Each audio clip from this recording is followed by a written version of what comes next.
everyone. This is Jace, um, and I'm going to do my presentation on truncation and wildcards.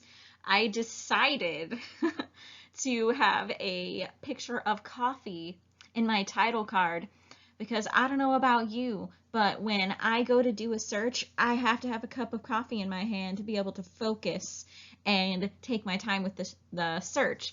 And I thought people could probably relate, like get a nice cup of coffee and settle down for some research, some searching. So I feel like, a coffee was the perfect picture for that.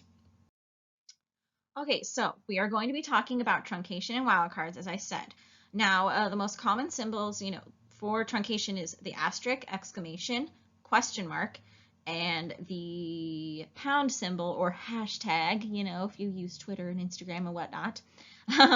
But the most common is the asterisk used with the dialog database. Now, always make sure you know which truncation symbol the database you're using is using so that you can use it correctly. But truncation is something that broadens your search to include various word endings and spellings.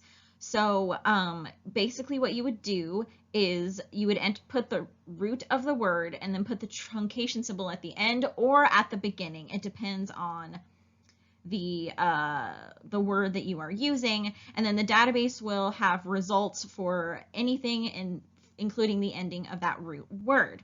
So for example, on the ones that could be either the asterisk at the beginning or the end. So you could put the root word mal and then put the asterisk or exclamation, question mark, whichever the database uses, and it would come up with the different words like malignment, malice, maltreat, malfunction, maleficent, all the words like that, all the words that use the root word mal. And then for the example of putting the asterisk or symbol at the beginning, you could have the word phobia and put the asterisk before phobia, and it would come up with the different phobias. So, demophobia, zoophobia, arachnophobia, agoraphobia, and it would come up with basically all the different phobias in your search. So you can either put the symbol at the beginning or the end of a root word.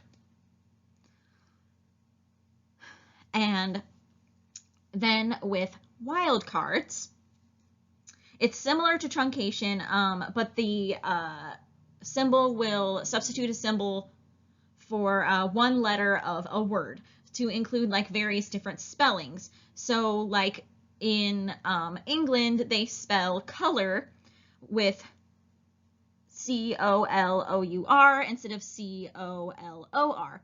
So if you put C-O-L-O question mark R in your search, it would come up with both the English spelling in England and our spelling of color. Or it would come up with, example, the word woman. You put W-O-M exclamation N, and it would be woman and women.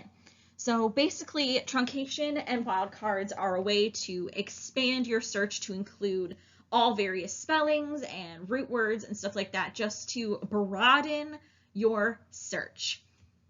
And that is all I have for today.